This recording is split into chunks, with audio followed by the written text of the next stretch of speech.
네, 지금부터는 어제 문재인 대통령의 국민과의 대화에 대해서 이야기 좀 해보겠습니다. 이 다양한 분야에서 이 이야기가 좀 많이 나왔습니다. 그래서 예정된 시간을 훌쩍 넘겨서 117분 동안 진행이 됐습니다. 당초 청와대는 이 진솔한 소통의 장이 될 것이라고 했는데 그 여야는 뭐 이렇게 상당히 극과 극의 반응을 내놨습니다. 뭐 민주당은 진솔했다. 자유한국당에서는 어제 이동관 전 수석이 진단한 것처럼 홍보 쇼다 이렇게 얘기 나왔습니다. 이준석 계속 웃으십니다. 아니 뭐 당연히 나올 비판이고 예. 사실은 어제 이제 저희가 시작하기 전이었기 때문에 얘기했지만은 그런 포맷으로는 이렇게 산만할 수밖에 없는 거예요. 예. 더구나 우리는 이 사전 각본 없이 한다는 거를 굉장히 중점 어떤 홍보 포인트로 얘기하던데 지난 신년 기자회견도 마찬가지였지만은 예. 오히려 사전 각본이라는 거는 뭐 조정을 해서 이런 질문 하지 말라든가 뭐 하는 그런 상황이 아닌 다음에는 네. 오히려 그 질문이라는 게 굉장히 중요하거든요. 사실은 질문이 해답을 잉태하고 있다는 말처럼 질문을 어떻게 하느냐에 따라서 이제 상황이 더 명료하게 드러나고 답변도 더 명료하게 나올 수 있는데 예. 일반 국민들이라는 게 훈련이 안 된 사람들이기 때문에 뭐 어떤 경우는 자기 신세 한탄도 하고 그죠? 그러니까 그런 것들이 잘 통제가 안 되면 굉장히 어수선하고 산만해 보일 수 있기 때문에 자칫하면 이 자기 지지 그룹만 데리고 그냥 보여주기 행사를 했다고 비판할 소지가 컸었어요. 해당 초부터. 결국은 그렇게 됐고 그러니까 뭐 팬미팅 같다라는 비판 들을만 했다고 생각합니다. 뭐 그런 지적에 저도 그러니까 일정하게 동의를 하는 게 운영의 묘가 정말 아쉬웠다는 생각이 드는 게 사전 각본 없이 진행이 된다라고 하는 것은 조금 전에 말씀하신 것처럼 제작진과 문재인 대통령 간의 어떤 관계에서 나오는 이야기거든요. 그러니까 중요한 것은 제작진과 거기에 참여하는 국민 패널과의 관계에서는 사실은 이야기 좀 다르게 접근할 수 있었다. 왜냐하면 저는 방송을 보면서 느낀 게 자 무슨 분야별로 일단 질문을 받는 식으로 갔으면 네. 사전에 어떤 참가 신청을 하면서 이 질문을 하겠습니다라고 받았잖아요. 네. 그러면 카테고리를 나눌 수가 있었겠죠. 그래서 그러면 나는 그 부동산 문제에 대해서 질문하겠습니다라고 했던 분들을 모아놓고 사전 추첨을 해가지고 거기 뭐냐면 거기서는 뭐 제작진 임의로 당신이 와서 이렇게 할 수 없으니까 그럼 부동산과 관련해서는 그럼 예를 들어서 10분이 그러니까 신청을 했으니까 그러면 사전 추첨해서 그러니까 그럼 선생님이 어떤 질문을 하세요. 이런 식으로 사전 조율을 좀 그러니까 됐을 수 있었던 게 아닌가. 그런 점에서는 준비가 좀 소홀했고 뭔가 자유롭게 간다라고 하는 것들이 너무 좀 과도하게 생각이 됐던 게 아닌가라는 점에서 아쉽고 그런 점에서 좀 산만했다는 점에 대해서는 뭐 인정하지 않을 수가 없고요. 다만 좀 한 가지 좀 말씀을 드리고 싶은 것은 그것이 왜 송곳 같은 질문 이런 게 안 나왔는가라고 하는 부분들은 좀 관점에 따라서 다르게 볼 수 있는 것도 있다. 무슨 이야기냐면 국민은 어찌 본다면 엄밀하게 어제 이제 그 이동관 전 수석이 말씀하신 대로 주인공은 국민인데 국민을 유권자라고 하는 걸로 대체를 한다면 국민의 입장에서는 질문을 하는 것도 있지만 요구를 하는 것도 있다. 네. 대통령에게 이걸 해달라. 그리고 왜 안 하느냐라고 그러니까 요구하고 호소하고 힐난할 수 있는 것도 있다. 그렇기 때문에 기자회견이나 전문 패널이 하는 어떤 질문이라고 하는 것을 기준으로 해서 네. 어제 어떤 이 국민 패널들의 어떤 질문이나 이런 것들을 평가하는 거는 좀 다르게도 볼 수 있는 것 아니냐. 요즘만 좀 덧붙이겠습니다. 예, 어제 행사 내용이요. 국민과의 대화였습니다. 국민과 질문 질문 주고받는 게 아니고요. 대답이었기 때문에 대답에는 그 언론 취재지 말하는 질문이 아닌 다양한 요구, 요청 대통령한테 할 수 있다는 이야기죠. 그래서 어제 보면은요, 이 형식적인 파격도 있었던 것 같습니다. 보통은 사회자가 손드는 사람 이제 질문자를 이렇게 지목하는데 첫 번째는 이제 대통령이 직접 지목을 했는데 지난 9월이었죠. 스쿨존에서 교통사고로 사망했던 김민식 군 어머니를 이제 선정한 것도 이제 그런 내용이고 끝나고 나서는 또 독도 헬기 추락 실종자 가족에게 다가가서 포옹을 한 것에 대해서도 기존의 어떤 국민과 대통령과의 만남이랑 좀 다른 성격이 아니었나 이런 얘기도 나오는데 당장 오늘 문 대통령 이 관련해서 스쿨존을 쉽게 인식하는 방안 검토에 실행하라 이런 이제 즉각적인 반응이 나왔습니다. 이것도 결국 국민들이 요구한 거, 요청한 것에 대해서 청와대에서 반응을 한 거, 이게 답을 준 거죠. 그렇습니다. 예. 예, 저는 뭐 그런 순발력 있는 대응은 좋다고 생각을 해요. 예. 근데 팬미팅 논란과 관련해서 제가 한마디만 보태면은 왜 역대 대통령들이 이건 불편한 진실이지만은 지지율 떨어지면 시장을 가는지 아세요? 시장을 가면 어떤 대통령도 다 환영을 받아요. 왜? 시장 상인분들은 대통령이 거기 와준 자체로 인기 있는 대통령이고 아니고 관계없이 그래서 그런 식의 그 말하자면 물론 좋은 측면도 네. 있어요. 위로를 받죠. 그러나 어제 같은 경우에 말하자면 왜 자꾸 질문을 얘기하냐면 좀 더 날카롭고 질타하고 힐난하는 질문 일반 국민이 하기 어렵지만 예. 그렇다면 그런 질문을 할 사람들도 사실은 의도적으로 그 섭외 선정이 됐었어야 한다고 저는 생각하는 거예요. 네. 한 30% 정도는. 근데 사전에 보니까 그 제작진에서는 어떤 질문을 할 건지 또 신상 파악은 당연히 해야 됩니다. 왜냐하면 경호 예. 문제가 있기 때문에. 그런데 대통령의 개인 사생활 관련되는 질문을 많이 해달라는 주문까지 했었다고 그 지금 저 나오잖아요. 그러니까 그런 것들이 제가 보기에는 오히려 그 이 전체적 분위기를 팬클럽 미팅처럼 그 흘려가게 만든 이유가 아닐까. 그러면 어제 그 분위기만 갖고 네. 평가하거나 위로를 받는 것은 별로 적절치저는 않다 이렇게 보는 것입니다. 근데 네. 보통 정권 지도자는요. 꼭 조금 전에 이제 시장을 이제 언급 뭐 예를 들었는데요. 지금 현재 대통령은 뭐 시장뿐만 아니라 뭐 스타트업 기업을 가도 뭐 임기 초반에 인천 뭐 공항공단에 가도 뭐 여러 군데 가더라도 인기 있는 대통령이 환영을 받고 그렇지 않은 대통령이라도 격려도 받을 수 있고요. 또 다양한 반응이 나올 수 있다는 거. 뭐 그렇죠. 획일할 수는 없다는 예, 내용이 예, 좀 예.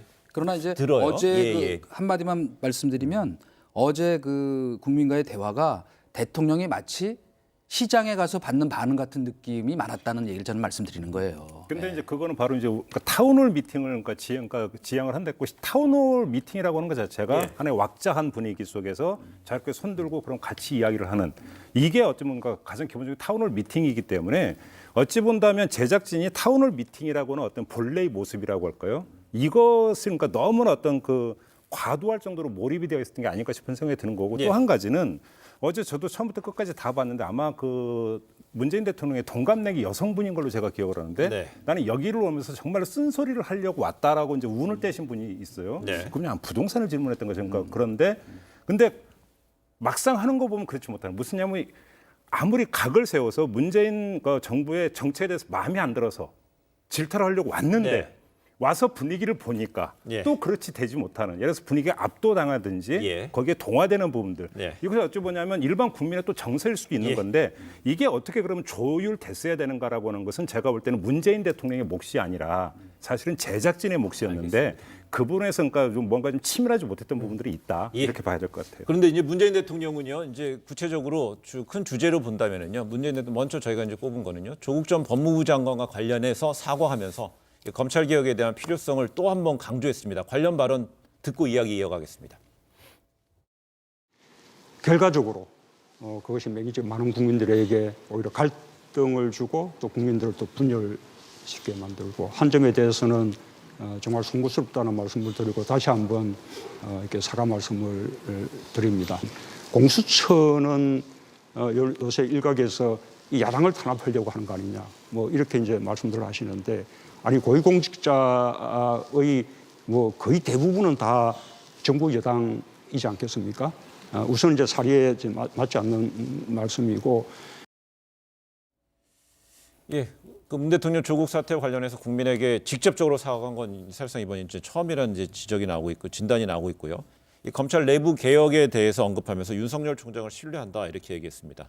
그 동안에 뭐 청와대와 윤 총장의 갈등설 일부 제기가 됐었는데 여기 관련해서 또 그다음 법무부의 검찰 패싱 논란까지도 좀 의식한 게 아니냐는 진단도 나오고 있어요. 그러니까 좀 주목하는 것은 네. 두 가지 발언이라고 보는데요. 일단은 어떤 그 입장에서 송구스럽다라는 표현은 두 번 나왔어요. 그런데 사과라고 하는 직접적인 단어가 그 쓰여진 적은 없었는데 어제 같은 경우는 대단히 송구스럽다라고 얘기하면서 사과의 말씀을 드린다라고 이제 명시적으로 표현을 한 점 한 발 더 나갔으니까 그걸 좀 그러니까 그 주목해서 좀 봐주셨으면 좋겠다라는 거고 윤석열 총장을 신뢰한다라고 하는 부분들 이것도 사실은 직접적인 언사라고 봐야 되겠죠. 근데 이것이 이제 맥락은 같아요. 이전에 네. 그 검찰 개혁을 주문하면서 어떤 제도적인 개혁과 함께 문화적인 관행과 문화의 개혁을 이야기하면서 검찰도 주체다라고 이야기를 했는데 그 어떤 그 주인공을 검찰이라고 하는 단어에서 윤석열이라는 이제는 고유명사까지 이제 하면서 신뢰한다라고 했던 부분들 이 점 같은 경우도 주목해서 봐야 되는 문제라고 봐야 될 것 같고 근데 네. 그 전조는 있었어요. 왜 그러냐면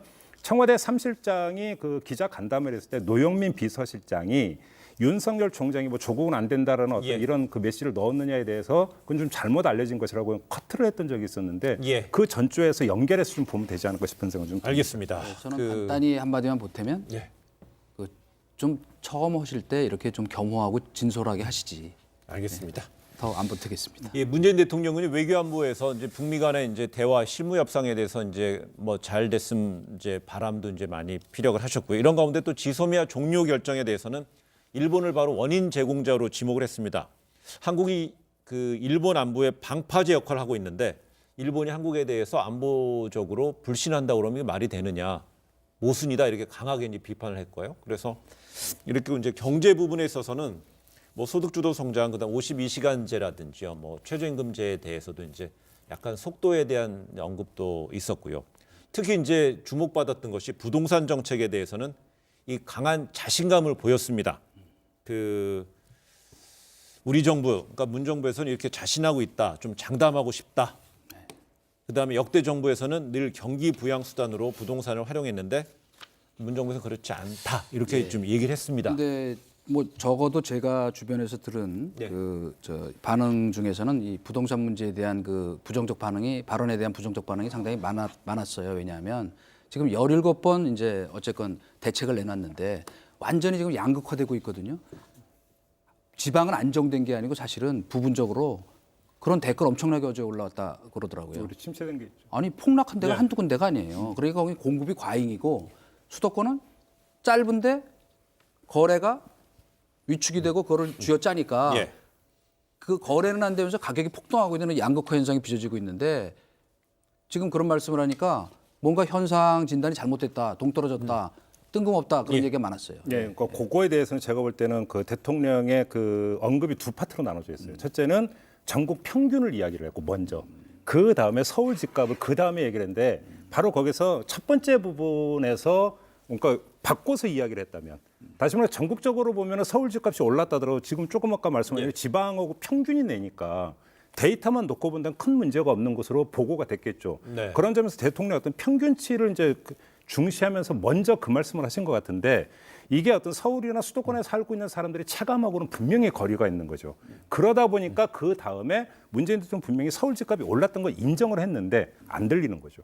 이게 안 들리는 부분들. 저는 그런 점에서 그것이 어떤 문재인 대통령의 본의와는 상관없이 뭔가 메시지가 왜곡돼서 전달될 수 있는 가능성이 제대로 걸러지지 못했다는 점은 인정을 해야 되는 문제라고 그러나 생각해요. 그거는 뭐 그 메시지가 전달이 그 왜곡돼서 전달될 소지가 있었다는 것은 그건 절적으로 대통령 책임이에요. 그리고 어제 전반적으로 부동산 대책뿐 아니고 뭔가 대안 제시. 그러면 어떻게 해서 서울 수도권의 공급을 적절히 늘려서 시장 기능을 회복시킴으로써 집값을 잡을 것이냐. 이거에 대한 대안 제시가 있었어야 되는데 그냥 장담하고 자신 있다. 그러니까 억누르는 것만으로는 안 된다는 게 입증이 됐는데 계속 규제책 내놓겠다는 소리를 들리니까 이거는 대책은 없이 예. 너무 자신감만 앞서간다 이런 혹시 시간이 비판을 받을 있으면 만해요. 짧게만 말씀. 네. 예, 그 질문자가 뭐냐면 그래서 구체로 보유세 강화 대책이 있느냐고 물어봤어요. 예. 그런데 문제는 문재인 대통령이 거기서 직접적인 언급은 회피를 했는데 제가 볼 때 회피했다고 생각해요. 왜냐하면 이 그 단어 하나가 시장에 주는 시그널이 너무 큰 거예요. 부동산 같은 예. 경우는. 그러니까 저는 그런 점에서 상당히 발언에 조심을 했던 부분이 있다. 왜 그러냐면 여기서 그러니까 이건 즉흥적으로 이야기될 수 있는 부분이 아닌 거죠. 뭐냐면 시장이 그렇게 되면 그 단어 하나를 가지고 선제적으로 움직이니까. 예, 그러니까 요즘도 좀 같이 봐줬으면 좋겠어요. 왜 노무현 대통령 때 부동산 잡으려고 그렇게 했는데 거꾸로 부동산 폭등이 일어났는가 하는 거를 꼭 반면 교사로 삼아야 하는 게 예. 지금 내년부터 40조 가까운 그 도시 재생 사업 그 예산이 저 뿌려지게 돼 있어요. 결국 그 돈이 다 어디로 가냐면 나중에 돌고 돌아서 부동산으로 올 가능성이 많거든요. 그러니까 그런 시장의 순기능을 어떻게 회복할 것인가 하는 것은 충분히 얘기하실 수 있는 거예요. 그러니까 상황 파악을 정확히 다 못하고 있다는 그 비판 받을 소지가 컸어요. 알겠습니다. 네, 지금 이제 자막 속보가 이제 하나 들어와 있는데요. 그 단식 농성에 들어가는 황교안 대표 죽기를 각오하고 무기한 단식 투쟁하겠다 이렇게 단식 투쟁에 돌입하면서 이렇게 발언을 했습니다.